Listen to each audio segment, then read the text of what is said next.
ಬಗ್ಗೆ ಮರ್ತು ಬಿಡ್ತೀವಿ ನಾವು. ದಯವಿಟ್ಟು ಅದನ್ನ ನಮ್ಮ ಮಕ್ಕಳಿಗೆ ಹೇಳ್ಕೊಡಿ.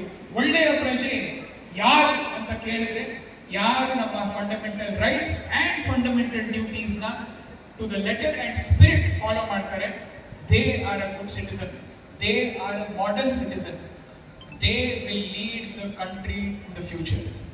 ಸೊ ಇದನ್ನ ನೀವು ದಯವಿಟ್ಟು ಒಳ್ಳೆಯ ಪ್ರಜೆ, ಯಾವಾಗಲೂ ಒಳ್ಳೆಯ ಪ್ರಜೆಯಾಗಿ ನಿಮ್ಮ ಒಂದು ಹಳ್ಳಿ, ನಿಮ್ಮ ಊರು, ನಿಮ್ಮ ರಾಜ್ಯ, ನಿಮ್ಮ ರಾಷ್ಟ್ರಕ್ಕೆ ಒಂದು ಉನ್ನತವಾದ ಹೆಸರನ್ನ ನೀವು ತನ್ನಿ ಅಂತ ಹೇಳ್ತಾ, ನಾವೆಲ್ಲರೂ ಯಾಕೆ ನಮ್ಮ ಹೆಸರಲ್ಲಿ ನಮ್ಮ ಹಳ್ಳಿ ಹೆಸರನ್ನು ಇಟ್ಕೊಂತೀವಿ, ನಾವು ನಮ್ಮ ಎಲ್ಲರ ಹೆಸರಲ್ಲಿ ನಮ್ಮ ಹಳ್ಳಿ ಹೆಸರು ಕೂಡ ಇಟ್ಕೊಳ್ತೀವಿ. ಯಾಕೆ ಅಂದ್ರೆ ಮುಂದೊಂದು ದಿನ ನಾವೇನಾದ್ರೂ ಸಾಧನೆ ಮಾಡಿದಾಗ ಆ ಹಳ್ಳಿನೂ ಆ ಒಂದು ಮಟ್ಟಕ್ಕೆ ಬೆಳೀಲಿ ಅಂತ. ಅದಕ್ಕೋಸ್ಕರನೇ ನಮ್ಮ ತಂದೆ ತಾಯಿಯವರೆಲ್ಲ ನಮ್ಮ ಹೆಸರುಗಳಲ್ಲಿ ನಮ್ಮ ಹಳ್ಳಿ ಹೆಸರು ಇಟ್ಟಿರ್ತಾರೆ.